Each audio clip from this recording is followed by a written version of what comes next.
Kami menyampaikan salam kepada kita semuanya. Salam. Tuhan Yesus memberkati kita. Selamat pagi kami ucapkan. Kiranya kebenaran firman Tuhan yang boleh kami sampaikan dari Gereja Tiberias Balige boleh sama-sama memberkati kita pada hari ini. Kami menyampaikan salam kepada kita semuanya. Salam.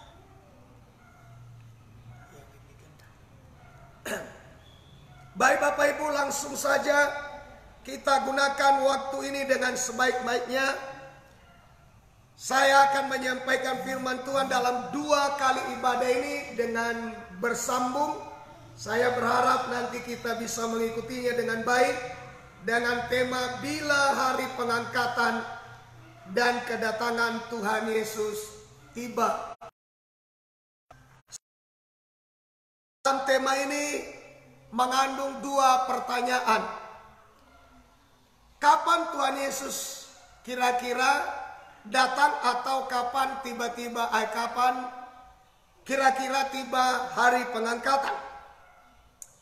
Atau pertanyaan yang kedua adalah apa yang sudah kita siapkan ketika hari pengangkatan tiba atau ketika Tuhan Yesus datang? Saudara, saya akan awali firman Tuhan ini dengan mengajak kita membaca Yesaya pasal 26 ayat yang ke-21. Ayat yang ke-21 dan nanti kita baca juga ayat 20. 21 duluan. Ya, silakan. Sebab sesungguhnya Tuhan mau keluar dari tempatnya untuk menghukum penduduk bumi karena kesalahannya. Ya, terus. Dan bumi tidak lagi menyembunyikan darah yang tertumpah di atasnya, tidak lagi menutupi orang-orang yang mati terbunuh di sana. Ya, kita melihat Bapak Ibu bahwa sesungguhnya Tuhan keluar dari tempatnya untuk menghukum penduduk bumi karena kesalahannya. Ya, kita perhatikan dengan sebaik-baiknya. Tuhan keluar dari tempatnya. Tuhan keluar untuk apa? Untuk menghukum penduduk bumi karena kesalahannya. Saudara, kita melihat bahwa apa yang terjadi sering sekali itu adalah karena teguran Tuhan atau hukuman Tuhan atas bumi ini. Tuhan menghukum orang-orang pada zaman Sodom dan Gomora. Tuhan menghukum orang-orang pada zaman Nuh. Dan saudara, kita melihat kejadian-kejadian yang tidak perlu kita anggap enteng, seperti bisa saja menjadi penghukuman Tuhan. Bisa misalnya wabah, misalnya banjir bandang, gempa bumi, dan juga kita juga melihat, saudaraku, ada angin puting beliung dan banyak hal. Dan Alkitab berkata, saudara, terkadang ini adalah bentuk cara Tuhan mengingatkan manusia. Bentuk cara Tuhan untuk mengingatkan manusia agar mereka sadar, agar mereka kembali kepada Tuhan. Lewat peperangan yang terjadi, kita disadarkan oleh Tuhan bahwa betapa pentingnya kita sadar untuk boleh kembali kepada Dia. Saudaraku yang dikasihi Tuhan, pada saat dunia dihukum oleh Tuhan dengan caranya sendiri, apa yang harus dilakukan oleh umatnya? Apa yang harus kita lakukan? Apa yang harus kita kerjakan pada saat Tuhan keluar untuk menghukum penduduk bumi? Tindakan apa yang harus kita lakukan? Ayat 20. Firman Tuhan. Ya. Mari bangsaku. Terus. Masuklah ke dalam kamarmu. Masuklah ke dalam kamarmu. Tindakan apa yang harus kita lakukan saat Tuhan keluar menghukum bumi? Tuhan katakan, Tuhan ingatkan, masuklah ke dalam kamarmu. Lanjut. Tutuplah pintumu. Terus? Sesudah engkau masuk. Setelah engkau masuk kamarmu, tutuplah pintumu. Terus? Bersembunyilah barang sesaat lamanya sampai amarah itu berlalu. Sembunyilah dulu untuk sementara waktu. Tidak terlalu lama kok. Dikatakan saudaraku yang dikasih Tuhan, bersembunyilah barang sesaat lamanya. Sampai murka Tuhan turun dulu. Sampai penghukuman Tuhan selesai. Apa sih beratnya? Tutuplah pintumu, masuklah kamarmu, bersembunyilah untuk sementara waktu atau sesaat lamanya sampai amarah Tuhan berlalu. Sekali lagi saya katakan, saudaraku, apa yang harus kita lakukan saat Tuhan murka, saat Tuhan menghukum dunia ini? Yang harus kita lakukan, Tuhan perintahkan kita, saudara, masuklah ke dalam kamarmu, tutuplah pintumu. Sesudah engkau masuk, bersembunyilah barang sesaat lamanya. Sampai kapan? Sampai amarah itu atau sampai murka Tuhan berlalu. Saudaraku yang dikasih Tuhan, tentu kita bertanya-tanya, apa sih maksudnya masuklah ke dalam kamarmu? Apa artinya? Bukan sembunyi saudaraku dalam mengurung diri dalam ketakutan, tapi saya yakin, saya percaya Tuhan punya maksud. Kita disuruh masuk ke dalam rumah atau masuk ke dalam kamar, lalu pintunya ditutup. Apakah yang dimaksud penghukuman Tuhan itu tidak bisa mendobrak pintu rumah kita? Apakah penghukuman itu tidak bisa menimpa orang di dalam rumah? Ada gempa bumi yang menimpa rumah, ada tsunami yang menimpa rumah, ada wabah yang menimpa rumah. Saudaraku yang dikasihi Tuhan, lalu apa maksudnya pintumu setelah engkau masuk kamar untuk sementara waktu sampai murka itu berlalu? Maksudnya, saya mengajak kita melihat Matius pasal 6 ayat yang ke-6. Apa maksudnya masuk kamar, tutup pintu? Ya. Tetapi jika engkau berdoa, lanjut. Masuklah ke dalam Nah, kamarmu. itu dia. Masuklah ke dalam kamarmu, terus Tutuplah pintu dan berdoalah kepada Tuhan. pengertiannya adalah masuklah ke dalam kamarmu, tutuplah kamarmu, dan berdoalah kepada Bapa yang tersembunyi. Mohonlah belas kasihnya, mohonlah kemurahannya, agar Ia mengampuni pelanggaranmu, mengampuni kejahatanmu, mengampuni dosamu, dan murka itu tidak menimpamu. Ini yang harus. Jadi bukan bersembunyi di rumah lalu mengurung diri dalam ketakutan, bukan itu. Tapi masuklah ke dalam kamarmu, tutuplah pintu, berdoalah, mohonkan kemurahan Bapa, mohonkan kasih karunia dari Tuhan, mohonkan pengampunannya, mohonkan kasih karunia-Nya, minta dalam pertobatan, rendahkan diri, berbalik dari jalan-jalan kita yang jahat, cari wajah Tuhan dalam doamu, maka Tuhan akan mendengar doamu dari surga dan memulihkan keadaanmu, tidak menimpakan kepadamu tulah apapun, wabah apapun yang pernah ditimpakan kepada Mesir dan yang ditimpakan atas Sodom dan Gomora, yang ditimpakan atas zaman Nuh, dan yang ditimpakan atas bangsa-bangsa yang tidak mengenal Tuhan. Saudaraku, pertobatan yang harus kita lakukan saat penghukuman Tuhan turun atas muka bumi, saat dia keluar dari tempatnya untuk menghukum bumi, saat dia melepaskan wabah, saat dia menghukum Sodom dan Gomora, ada juga Tuhan perintahkan larilah ke gunung. Artinya saudaraku, Tuhan selalu memberikan kita jalan keluar. Kita memang tidak perlu takut.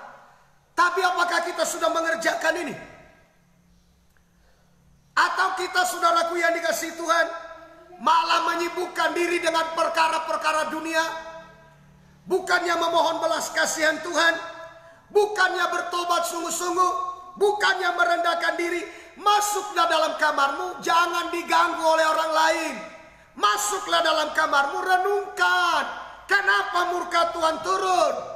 Masuklah dalam kamarmu, tujuannya adalah supaya kita merendahkan diri dalam doa yang sungguh-sungguh, dalam doa dan pertobatan, dalam doa dan pengakuan dosa, berbalik dari jalan-jalan yang jahat, mohon belas kasihnya, mohon dalam pertobatan, supaya ia mendengar dari sorga dan memulihkan keadaan kita, serta tidak menimpakan bara Mesir, tula Mesir, dan berbagai hukuman atas orang-orang yang tidak takut akan Tuhan, supaya kita diloloskan dari semuanya itu. Tuhan anjurkan, masuklah ke dalam kamarmu, tutuplah pintunya, berdoalah dalam pertobatan yang sungguh-sungguh. Katakan amin.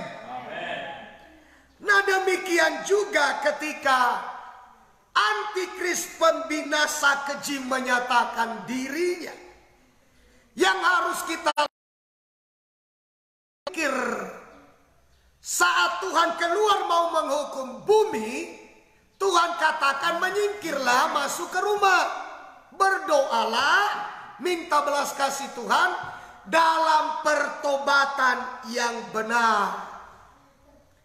Saudaraku yang dikasihi oleh Tuhan, mari kita perhatikan dengan sebaik-baik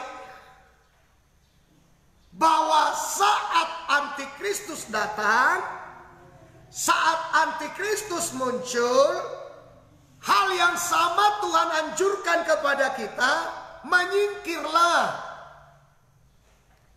Artinya saudara, bahwa pintar-pintarlah dengan hikmat Tuhan menyelamatkan dirimu. Kan Tuhan juga keluar mau menghukum bumi, kita disuruh udah masuk kamar untuk sementara waktu kok. Adakan pertobatan, adakan doa yang hancur hati, yang bertalu-talu, adakan doa yang memohon pengampunan, belas kasihan Tuhan, agar murkanya tidak sampai kepada kita. Nah, kita melihat saudara Matius 24 ayat 15. Ketika antikristus muncul, apa yang harus kita lakukan? Ayat 15. Ya.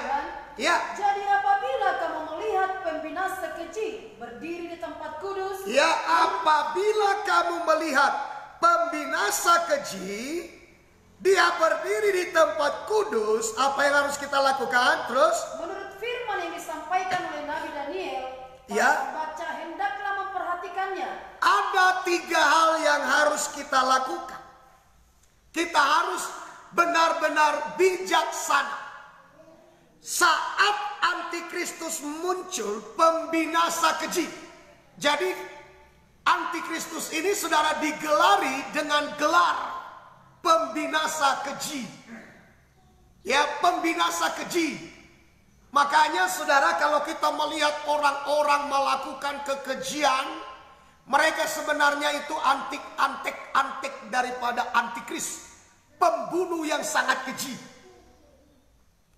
Ya, kadang-kadang Bapak Ibu, demi untuk membela kepercayaannya, orang lain dibunuh dengan keji. Mengerikan. Padahal ini saudaraku sudah masuk dalam kategori antikristus sebagai pembinasa keji. Ketika antikristus ini muncul, apa apa yang harus kita lakukan? Sama dengan tadi Tuhan keluar dari tempatnya menghukum bumi, apa yang harus kita lakukan? Kata firman, masuk kamarmu, adakan pertobatan dalam doa. Hanya sesaat waktu kok. Kalau kita sungguh-sungguh dalam doa, dalam pertobatan, Tuhan akan berkemurahan. Alkitab berkata tidak selama-lamanya Tuhan murka. Alkitab berkata Tuhan itu kasih. Yang Ia inginkan masuk dalam tempat tersembunyi. Gak usah tunjukkan pada orang lain pertobatanmu, oh Tuhan. Bukan itu yang diinginkan Tuhan. Berdoa kepada Bapa di tempat yang tersembunyi, maka Bapa yang ada di tempat tersembunyi akan menjawab doamu. Apa yang harus kita lakukan ketika Antikristus muncul? Nah, kita melihat saudara, yang pertama adalah orang Yudea harus melarikan diri ke pegunungan. Ayat 16 ya. Ayat 16. Ya. Maka orang-orang yang di Yudea haruslah melarikan diri ke pegunungan. Nah, ini dia, lari. Jangan saudaraku tantang. Murka Tuhan sudah datang, jangan ditantang. Udahlah, lari, selamatkan dirimu. Ini saudaraku sejajar, sejalan dengan kitab Kejadian 19 ayat 17 yang mengatakan kepada Lot waktu Tuhan menghukum Sodom dan Gomora, Tuhan perintahkan melalui malaikatnya kepada Lot, ayo larilah ke pegunungan. Larilah. Untuk apa? Selamatkanlah nyawamu. Karena murka Tuhan akan segera turun. Larilah ke tempat yang aman, yaitu ke pegunungan. Ke pegunungan. Larilah ke sana. Selamatkanlah nyawamu. Janganlah menoleh ke kiri. Janganlah menoleh ke kanan. Jangan pikirkan lagi yang lain.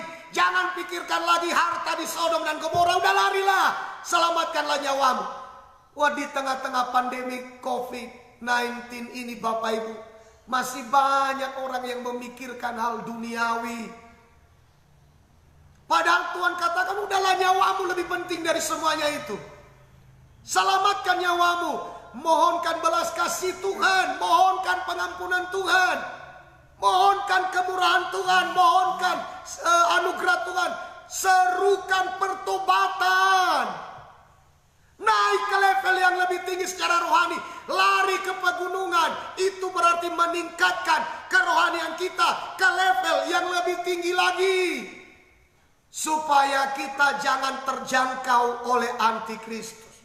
Kalau level rohanimu masih di bawah, belum memuncak ya sampai ke puncak, itu engkau bisa dijangkau oleh antikristus. Maka Tuhan kita disuruh kita lari. Ayo lari. Lari secara rohani. Lari. Naik ke level yang lebih tinggi secara rohani. Supaya engkau jangan dijangkau antikristus. Saya yakin juga ini sejalan dengan kitab Wahyu pasal 12 ayat 6. Yang mengatakan bahwa ketika naga itu muncul, maka wanita lambang gereja itu lari ke tempat yang aman yang sudah disediakan oleh Tuhan, yaitu saudaraku ke padang gurun. Di sana dia dipelihara 3,5 tahun. Lari. Karena Tuhan yang bilang kita lari, ya lari. Kalau Tuhan tidak perintah lari, jangan lari. Kalau Tuhan tidak perintah masuk kamar, ya jangan masuk kamar. Tapi kalau Tuhan perintah masuk kamar, masuk kamar. Adakan pertobatan dalam doa yang betul-betul dalam kesungguhan, hancur hati. Kalau Tuhan perintah lari, lari. Lari kemana? Bukan ke gunung secara fisik. Antikristus dapat menjangkau saudara di sana. Lari ke level rohani yang lebih tinggi. Kalau selama ini santai, jangan santai lagi. Kalau selama ini kurang sungguh-sungguh, jangan lagi kurang sungguh-sungguh. Harus sungguh-sungguh. Naik ke level rohani yang lebih tinggi. Yang kedua, apa yang harus kita lakukan? Yang kedua ayat 17. Ya. Orang yang sedang di peranginan Terus? atas rumah, janganlah ia turun untuk mengambil barang-barang dari rumah. Orang yang sedang berada di peranginan, jangan turun untuk mengambil barang-barang dari rumahnya. Ini peringatan keras. Engkau sudah lihat tanda-tanda antikris, peringatan keras. Jangan lagi urusi masalah-masalah barang. Waduh, Tuhan katakan udahlah, jangan turun ke bawah. Antikris bahaya. Kalau engkau sudah ada di level atas, sudah pertahankan di level atas. Jaga damai sejahtera, jaga sukacita, jaga ketenangan jiwa. Jangan turun ke bawah, jangan terganggu sukacitamu gara-gara barang yang ada di bawah. Udah di bawah itu, udah di tangan antikristus, sudah dikuasai, jangan lagi urus itu. Haleluya. Haleluya. Mari renungkan baik-baik ini Bapak Ibu. Sudah muncul antikristus, kita masih memikirkan hal-hal yang di bawah. Barang yang ada di bawah, kata firman Tuhan, gak usah lagi kau pikirkan itu dah. Yang penting apa? Urusi nyawamu, supaya engkau selamat. Haleluya. Amen. Supaya engkau selamat. Yang penting adalah selamatkan nyawamu. Apakah engkau kekurangan di hari pandemi COVID-19 ini? Udahlah, gak usah terlalu pusing ke sana. Jaga keselamatanmu. Ya, makanya kita sekalian mengingatkan saudara kepada pejabat-pejabat pemerintah kita, supaya zaman COVID-19 ini semua dana yang digunakan untuk wabah ini salurkan dengan baik. Jangan digunakan, dimanfaatkan dana yang sebenarnya untuk bencana, saudara tumpuk di rumahmu. Untuk generasimu jangan. Nanti saya yakin tidak akan berkeputusan wabah menimpamu. Karena itu adalah dana untuk wabah ini, menolong mereka yang membutuhkan. Jangan undang wabah turun-temurun dalam hidupmu. Selamatkan nyawamu, udahlah selamatkan nyawamu. Kepada pejabat-pejabat kami, selamatkan nyawamu. Nggak usah diurusi lagi masalah kehidupan, barang-barang, bagaimana supaya dapat, bagaimana supaya bisa ditumpuk, bagaimana supaya lebih banyak. Udahlah, selamatkan nyawamu. Mari kita selamatkan nyawa kita. Nah, yang ketiga Bapak Ibu, apa lagi? Ayat 18. Firman Tuhan ayat 18. Ya. Dan orang yang sedang di ladang, janganlah ia kembali untuk mengambil pakaiannya. Ya, yang ketiga Bapak Ibu yang kita lakukan kalau antikris muncul, yang ketiga adalah orang yang sedang berada di ladang. Jangan kembali untuk mengambil pakaiannya. Memang pakaian ladang memang, saudara, adalah sangat tidak menyenangkan terus kita pakai kemana-mana. Pakaian ladang, pakaian sawah, pakaian kebun, memang tidak enak. Pinginnya adalah kembali ganti, pakai pakaian yang lebih bagus. Dia terobos antikristus, ya matilah. Hanya gara-gara menjaga gengsi, demi supaya pakaiannya lebih necis, lebih bagus. Dia tidak pikirkan lagi nyawanya, padahal antikristus sudah di tengah jalan, menanti dia, menghadang dia. Apa yang terjadi? Demi untuk memperhatikan pakaian apa yang dikenakan, maka tidak dia ingat antikristus sudah menanti dia, dan akhirnya dia binasa oleh antikristus. Apa artinya berada di ladang? Ladang adalah tempat penaburan benih. Ladang adalah tempat pelayanan. Ayo saudara, fokus pada pelayanan. Fokus pada penaburan benih. Saya sebagai hamba Tuhan fokus. Akhir zaman ini udahlah, kita lihat saat ini fokus. Pelayanan online sekarang ini saudara, dari rumah, di mana-mana pelayanan online terus. Fokus, ini sudah zamannya. Kita fokus selamatkan nyawa kita. Ya, penaburan benih. Ladang adalah tempat penaburan benih, ladang adalah tempat pelayanan. Ayo, kalau selama ini kita belum sungguh-sungguh.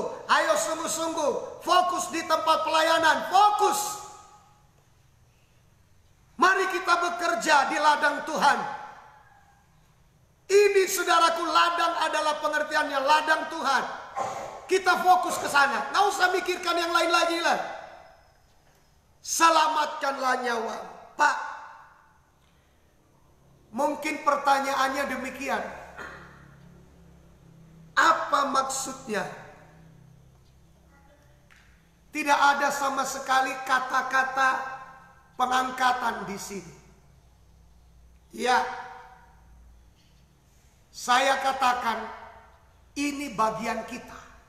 Lakukan dulu bagian kita, supaya Tuhan siap melakukan bagian.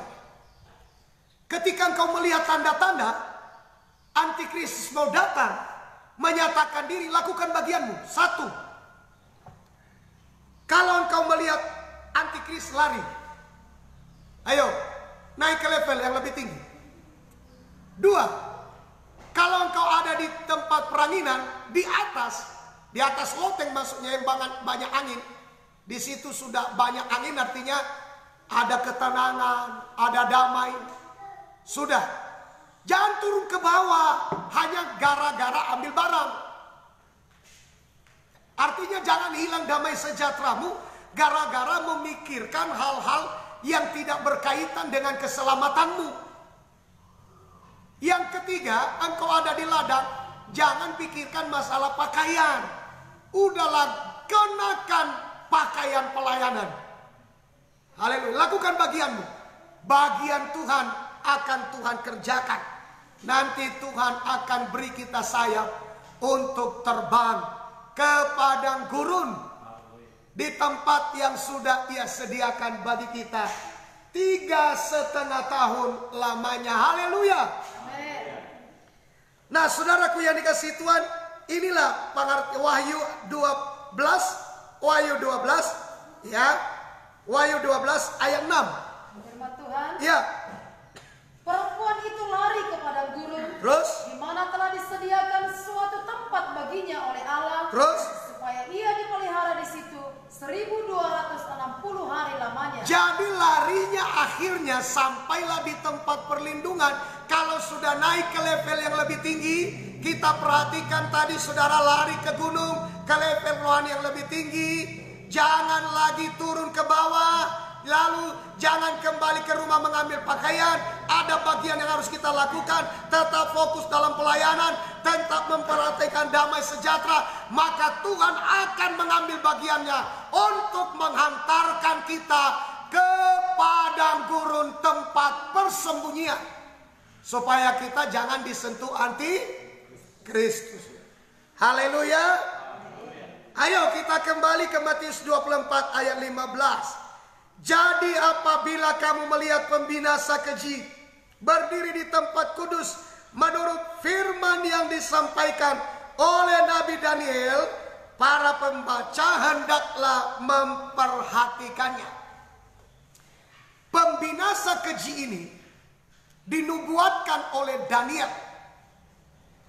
Jadi saudaraku, kalau saudara ingin melihat pembinasa keji, maka perhatikan kitab Daniel. Kita tidak boleh mengembara kemana-mana. Yang saudara perlu perhatikan itu adalah kitab Daniel. Apa yang dikatakan oleh kitab Daniel mengenai pembinasa keji ini. Ayo kita lihat Daniel 7 ayat 24. Daniel 7 ayat 24. Ya, ayat 24.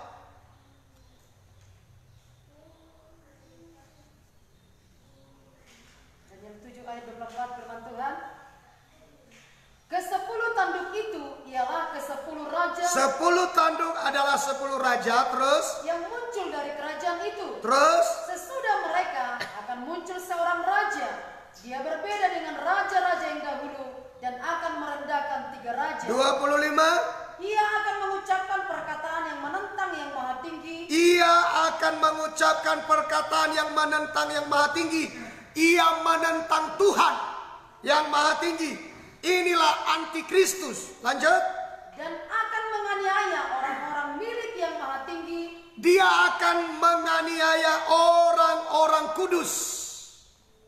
Kalau saudara mau hidup benar, saudara mau hidup suci, saudara mau hidup di jalurnya Tuhan, maka bersiap-siaplah. Saudara adalah sasaran antikristus. Sebab itu kata firman Tuhan, ini bukan saya tambah-tambahin. Makanya kalau engkau melihat antikristus, dikatakan oleh Tuhan, larilah ke tempat yang tinggi. 2, engkau ada di peranginan, jangan turun ke bawah memikirkan barang-barang. 3, engkau ada di ladang, jangan kembali ke rumah ngambil pakaian. Udahlah, selamatkanlah nyawamu. Kenapa? Karena ia sangat berambisi, sangat bernafsu untuk menganiaya orang-orang suci. Orang-orang yang beribadah, orang-orang yang takut akan Tuhan, itu adalah sasaran daripada antikristus. Ya, perhatikan baik-baik. Makanya saudaraku, saya katakan yang terpenting di zaman ini selamatkan nyawamu. Ya, selamatkan nyawamu. Mulai saudaraku pikirkan. Jangan lagi bilang-bilang begini. Udah kutumpuk ini selama ini, hartaku ini. Kutabung-tabunglah dulu. Ini zaman kesusahan, gak usah pikirkan lagi. Selamatkan nyawamu. Udah. Mari saudaraku yang dikasihi Tuhan, ada padamu kita berbagi. Mumpung ada padamu. Sebab ini kita sudah masuk dalam zaman kesusahan. Zaman kesusahan ini, saudaraku yang dikasihi Tuhan, dibutuhkan tanganmu, dibutuhkan hidupmu. Jadi berkat buat orang lain. Jangan lagi pikirkan apa hari esok. Hari esok punya kesusahannya sendiri. Tuhan bertanggung jawab atas hidup kita. Mati dan hidup kita ada di tangan Tuhan. Jadi saudaraku yang dikasihi Tuhan, ya, makanya saudara anak-anak Tuhan, saya berharap jangan sampai engkau tidak terselamatkan. Hanya memikirkan dunia ini saja. Hanya memikirkan perkara-perkara dunia. Perkara-perkara daging. Perkara-perkara nafsu rendah di dunia ini. Udah selamatkan nyawamu. Selamatkan nyawamu. Kita ulang sekali lagi. Ayo. Ya. Ayat 25. Ya. Ia akan mengucapkan perkataan yang menentang yang maha tinggi. Terus. Dan akan menganiaya orang-orang kudus. Menganiaya orang-orang kudus milik yang maha tinggi, milik Tuhan. Dia aniaya. Makanya mulai dari dulu, ya, orang-orang milik Tuhan, saudara, terus dikejar-kejar. Karena dari dulu memang sudah ada antikris.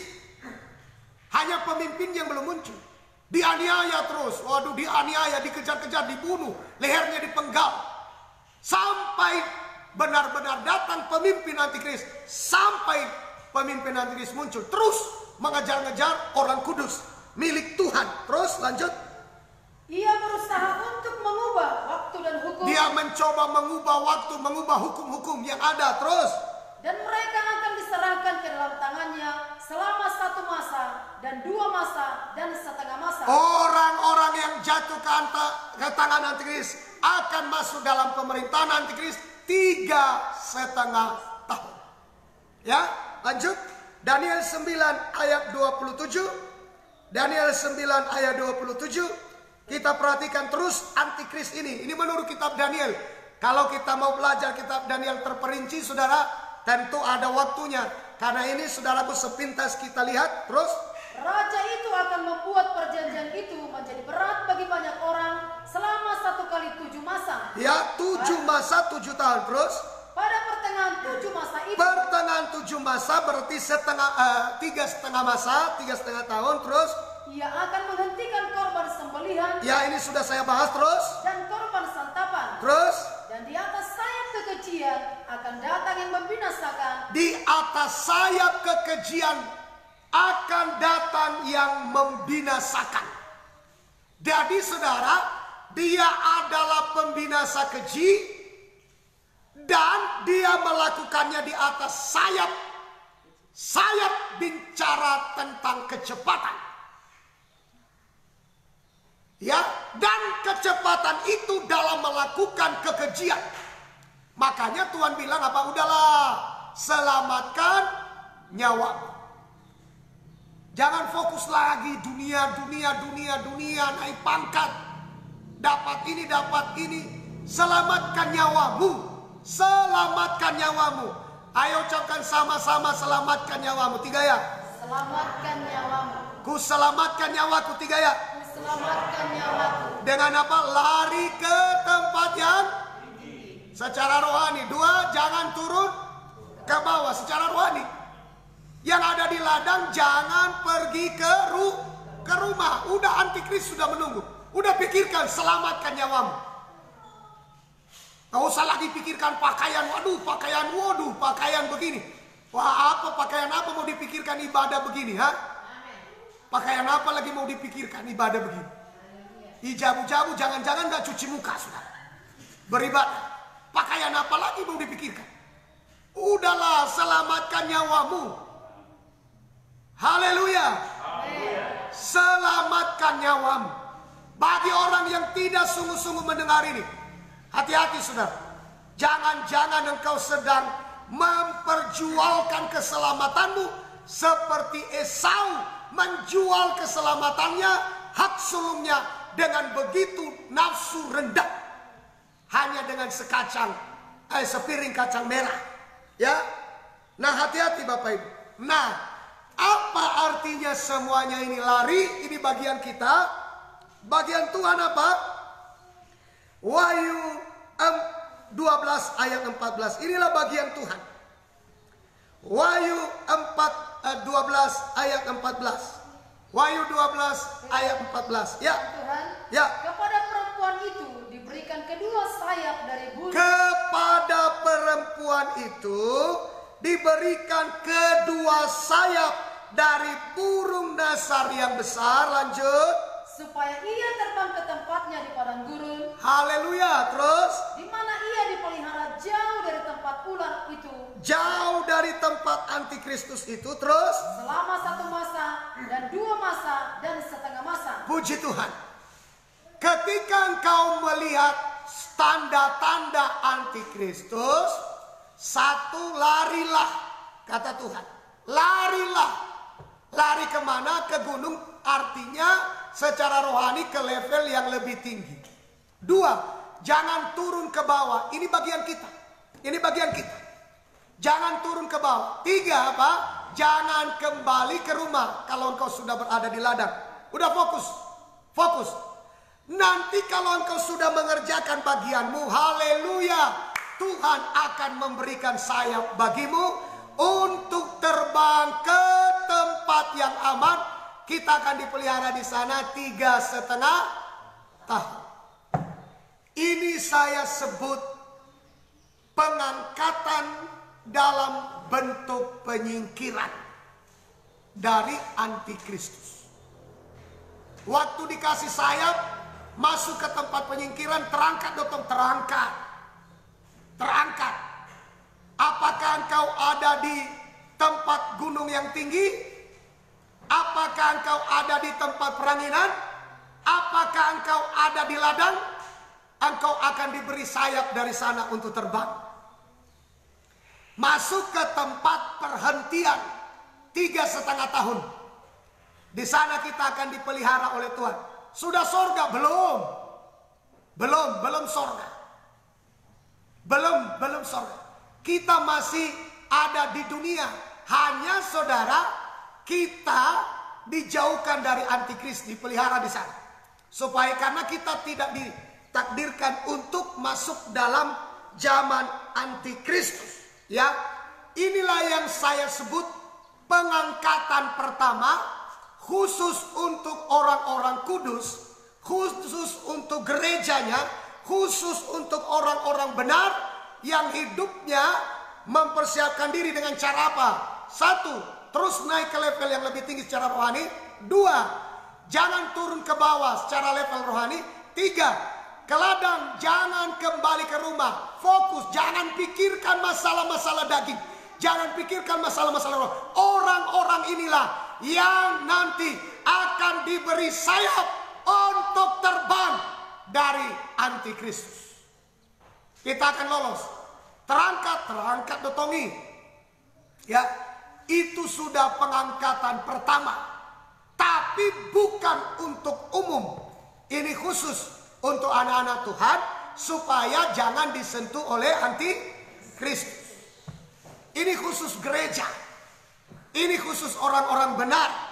Ini khusus orang-orang yang satu, meningkatkan terus fokus, meningkatkan kerohaniannya.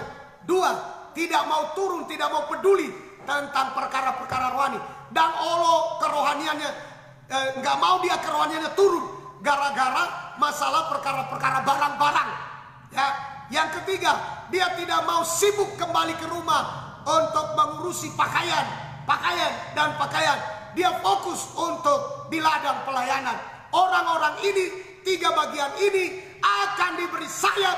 Saat datang antikristus mereka akan terbang. Nah, ingat saudara, supaya engkau mendapatkan sayap, satu, sekali lagi saya ulang-ulang. Satu, ya, naik ke level rohani yang lebih tinggi. Dua, kalau engkau sudah ada di level rohani yang tinggi, perangainan, jangan turun ke bawah. Hanya gara-gara, oh barangku di bawah. Kau sampai turun lagi ke bawah. Tiga, kalau engkau di ladang, fokus ke ladang. Jangan kembali hanya ke rumah, hanya memikirkan masalah pakaian. Nanti engkau ditangkap antikristus. Orang inilah yang akan diberi sayap, akan terbang. Haleluya. Engkau sedang ada di ladang, engkau bisa terbang. Haleluya. Karena Tuhan kasih kita sayap. Oh, tiba-tiba ada sayap. Haleluya. Lalu kita terbang. Haleluya. Haleluya. Kita melihat antikristus dikejar, nggak sanggup dia mengejar. Saking dia nggak sanggup mengejar, ia tertinggal. Kita masuk ke tempat yang ditentukan Tuhan, jauh dari mata antikristus. Nggak bisa dijangkaunya lagi. Udah bingung dia mencari-cari kemana larinya, kemana perginya. Sampai kapanpun dia nggak bisa temukan.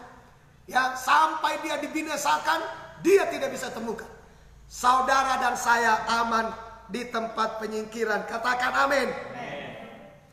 Nah, saudaraku yang dikasihi Tuhan, inilah pengangkatan pertama. Ya. Selanjutnya Bapak Ibu, kita akan melihat ya bahwa ini terjadi sebelum antikristus memerintah atau bersamaan. Begitu muncul antikristus, gereja langsung diangkat. Ya, langsung diangkat ke tempat perhentian sementara 3,5 tahun. Nah, kenapa muncul antikristus, gereja diangkat? Kenapa?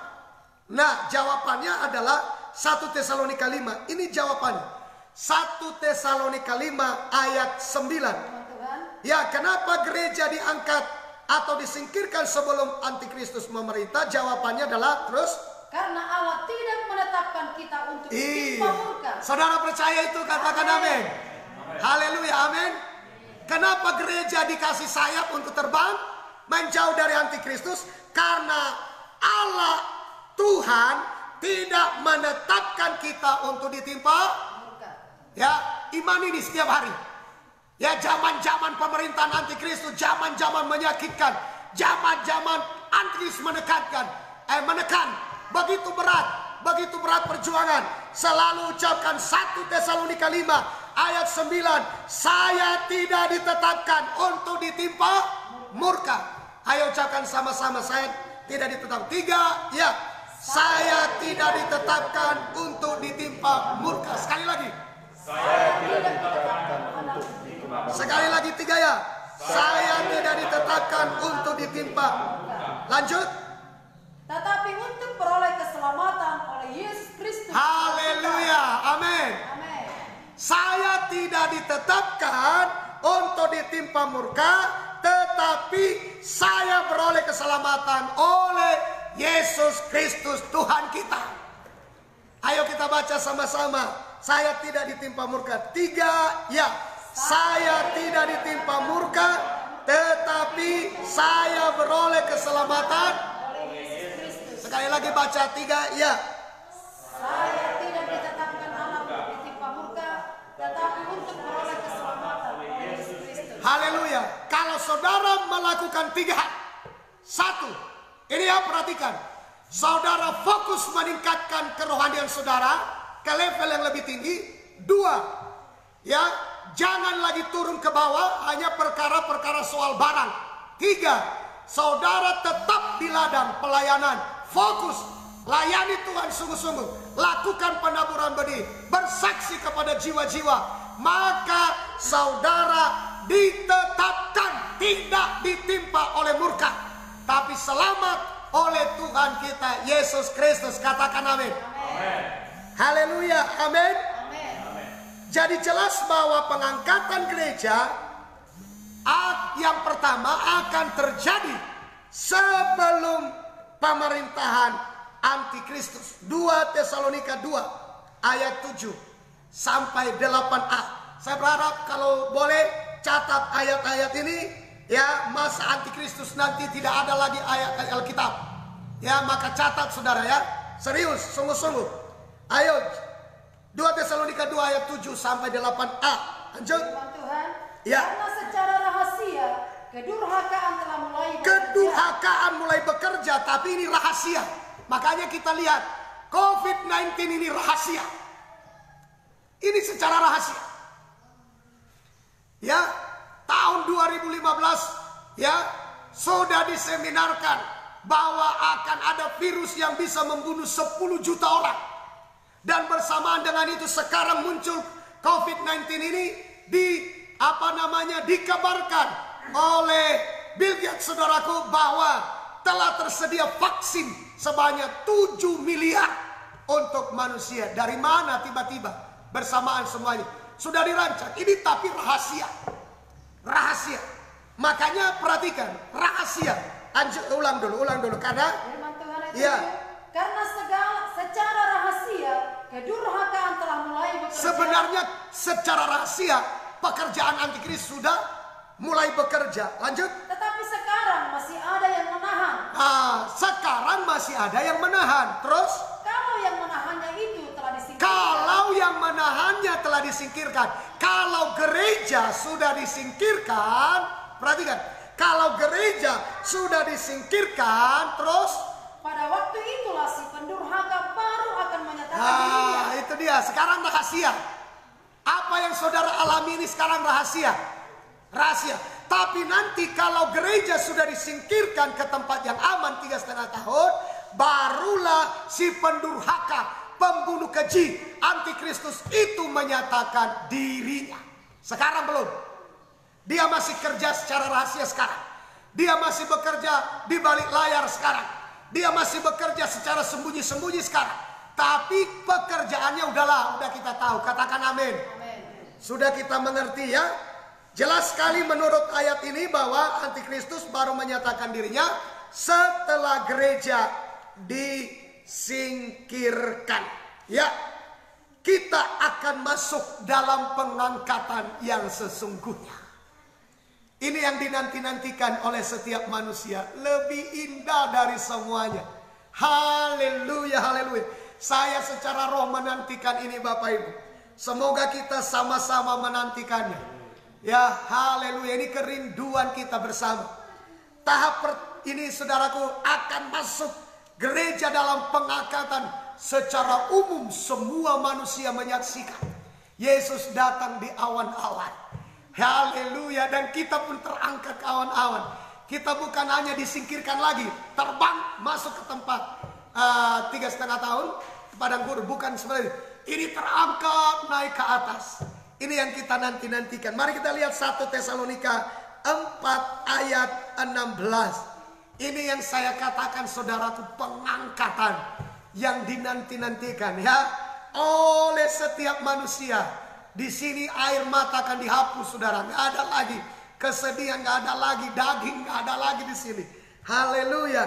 1 Tesalonika 4 ayat 16. Tuhan, ya. Sebab pada waktu tanda diberi, terus, yaitu pada waktu penghulu malaikat berseru dan sangkakala Allah berbunyi, terus, maka Tuhan sendiri akan turun dari sorga. Haleluya. Tuhan akan turun dari sorga. Haleluya. Lanjut. Dan mereka yang mati dalam Kristus akan lebih dahulu bangkit. Nah, orang-orang yang mati di dalam Tuhan bangkit lebih dulu. Ya, orang-orang yang hidup, saudaraku, masih tetap di tempatnya. Jangan khawatir, ada bagianmu. Haleluya, katakan amin. Semua kita punya bagian. Tapi waktu Tuhan datang Yesus datang di awan-awan kan? Wah, dia datang dari surga, saudara. Haleluya. Dia datang dari surga, kenapa? Karena dia pemilik surga. Haleluya. Dia adalah hakim yang adil. Dia datang dari surga. Mau agama apapun nanti dihakimi. Mau agama apapun di dunia ini akan dihakimi oleh Tuhan Yesus yang punya surga. Ia datang dari surga. Haleluya. Terus semua mata akan menyaksikan. Tapi kita nggak bisa terangkat dulu. Harus kita tunggu dulu orang-orang mati dalam Kristus dibangkitkan dulu. Sabar. Haleluya. Ya, tunggu dulu. Orang-orang yang mati dalam Tuhan dibangkitkan dulu. Mati dari kuburan, bangkit semua. Ya, semua terjadi kebangkitan dari kubur. Kubur semua terbongkar semua. Yang ditimpa gunung tiba-tiba keluar. Yang mati di laut tiba-tiba muncul dari laut. Semua dari mana-mana yang ditimpa oleh gempa keluar, yang mana-mana sudah bangun semua, bangkit semua. Ya, itu heran nanti semua orang sudah. Tiba-tiba semua kuburan-kuburan terbuka semua. Ya, ini luar biasa. Ya, tapi Tuhan datang dulu dari awan-awan, datang dari surga. Haleluya. Ya, baru orang-orang mati bangkit. Setelah orang-orang mati bangkit, lanjut kita lihat. Sesudah kebangkitan orang mati yang mati dalam Kristus, lanjut kita yang hidup terus yang masih tinggal, ya, terus akan diangkat bersama-sama dengan mereka dalam awan menyongsong Tuhan di angkasa. Haleluya. Setelah yang mati dibangkitkan, maka kita yang hidup akan diangkat. Ya, akan diangkat sama-sama. Sorry, ayat 17 diulang dulu ya. Ya. Sesudah terjadi kebangkitan orang mati, terus kita yang hidup yang masih tinggal, terus akan diangkat bersama-sama dengan mereka. Siapa itu mereka? Mereka yang sudah bangkit dari kematian tadi. Sama-sama, kita tidak boleh saling mendahului. Yang mati pun tidak mendahului kita terangkat. Yang hidup pun tidak mendahului yang mati terangkat. Setelah mereka dibangkitkan, sama-sama dengan yang hidup terangkat. Haleluya. Amin, saudara. Amen. Kita diangkat bersama-sama. Wah. Kok semua terangkat. Aku terangkat. Haleluya. Kita menyongsong Tuhan di awan-awan. Haleluya. Kita berikan tepuk tangan yang meriah buat Tuhan kita. Haleluya, Tuhan kita luar biasa, amin. Amin. Nah, makanya lakukan 3 hal. Naik ke gunung ke level rohani yang lebih tinggi. Ya, baru setelah sampai ke atas jangan turun lagi ke bawah. Ini turun naik kerohanian. Yang ketiga, kalau sudah ada di ladang, sibukkan diri dengan pelayanan. Haleluya. Supaya kita dikasih sayap. Haleluya. Disingkirkan dari zaman antikristus. 3,5 tahun. Setelah itu Tuhan datang. Haleluya. Kita pun terangkat. Oh, inilah yang dinanti-nantikan. Inilah yang ditunggu-tunggu. Inilah yang menghentikan semua rasa bosan, rasa capek. Semua persungutan semua terhenti. Air mata terhenti. Salib terhenti. Lapar terhenti, semua terhenti. Semua di sini sudah terbayar rasa capek kita di dalam mengikut Tuhan selama ini, di dalam melayani Tuhan selama ini, di dalam pengorbanan yang kita lakukan selama ini. Semua terbayar lunas oleh Tuhan. Semuanya kita masuk dalam pengangkatan. Saudaraku, tidak ada rasa jatuh lagi di sini. Kalau saudara naik pesawat, saudara masih takut jatuh. Tapi di sini waktu terangkat tidak ada pesawat, tidak ada jatuh. Ya, saudara akan terangkat, saudaraku. Oh, saudaraku, saya katakan, jangan pernah menyesal. Engkau bekerja melakukan bayaran-bayaran rohani. Engkau bekerja dengan keringat, engkau bekerja dengan tenaga, engkau bayar harga. Tuhan akan bayar lunas pada saat kita mengalami pengangkatannya. Makanya jangan pernah, saudaraku, bersungut-sungut. Jangan pernah bersungut-sungut. Ayo kerjakan ibadah kita mulai dari sekarang. Mumpung masih ada waktu Bapak Ibu. Walaupun kita beribadah, saya katakan kita ada 2 kali ibadah. Pukul 8 pagi kita ibadah di Lintong. Pukul 10 biasanya kita ibadah di Balige. Dan kita melakukan 2 kali ibadah ini. Dan selama ibadah online ini kita ikuti dua-duanya. Dan di sana sebagaimana ibadah, lakukan dengan segenap hatimu. Supaya kuasa ibadah itu jangan sampai hilang kuasanya. Tetap lakukan dengan takut dan gentar akan Tuhan. Karena suatu waktu semua kesungguhanmu akan dibayar lunas oleh Tuhan. Semua keringatmu, semua tenaga yang kau beri, semua korbanmu akan dibayar lunas oleh Tuhan. Lakukan. Jangan sampai kita tidak melakukan kebenaran firman yang sudah biasanya kita lakukan. Kerjakan. Lakukan sungguh-sungguh. Jangan turun ke bawah lagi. Tingkatkan terus kerohanian kita. Haleluya. Nah, kita lihat saudaraku, 1 Tesalonika 5 ayat 2. Firman Tuhan. Ya. Karena kamu sendiri tahu benar-benar bahwa hari Tuhan datang seperti pencuri pada malam. Puji Tuhan. Tuhan akan datang tanpa pemberitahuan.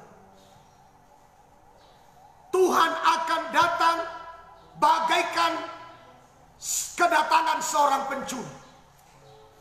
Tidak ada, saudaraku, seorang yang mau mencuri di rumahmu akan memberitahukan kepadamu, aku mau mencuri jam sekian. Yang ada, yang tahu saudara adalah tiba-tiba saudara bangun, saudara datang, saudara lihat barang-barang kesayangan saudara sudah hilang, lenyap oleh pencuri. Saudara akan rasakan seperti itulah kedatangan Tuhan kali yang kedua. Tiba-tiba saja orang-orang yang saudara cintai, orang-orang yang saudara sayangi akan hilang dari samping saudara.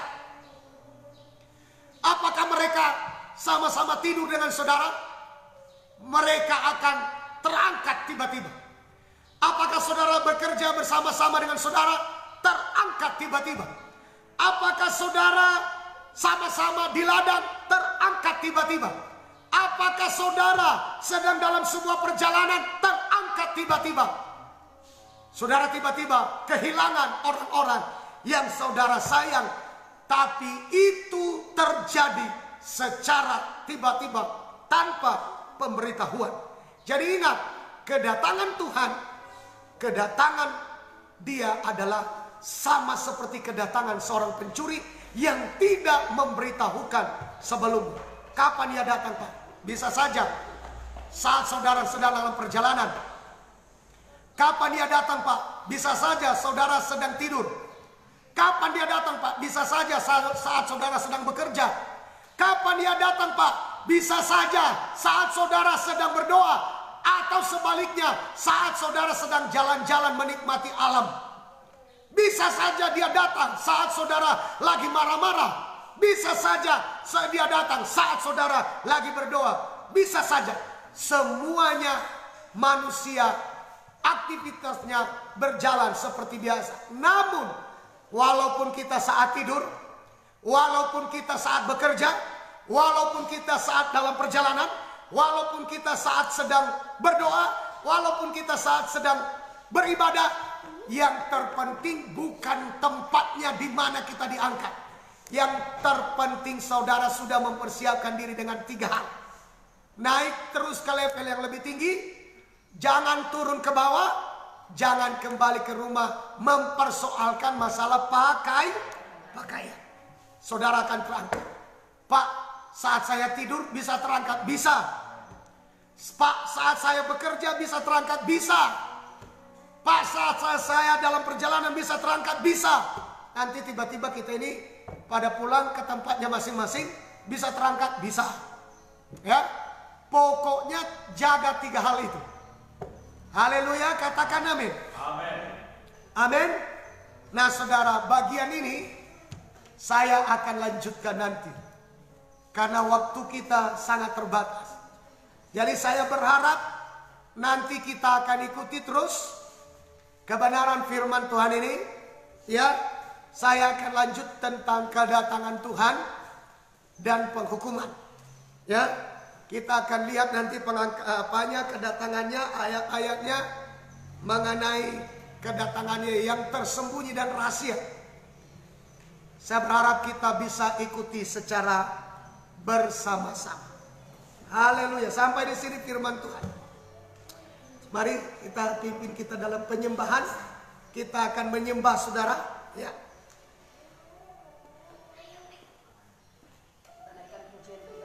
Kita menyembah Tuhan ya. Glory, glory, glory, glory. Aku mengasihi Engkau Yesus. Amin.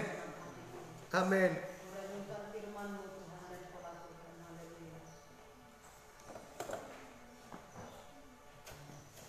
Glory, glory, glory, glory. Mari kita semua bangkit berdiri. Amin. Atas tangan hadirat Tuhan kita menyembah Tuhan dengan segenap hati kita. Haleluya. Aku mengasihi Engkau Yesus dengan segenap hatiku. Merenungkan firman-Mu dan kulakukan ya Tuhan. Oh Yesus.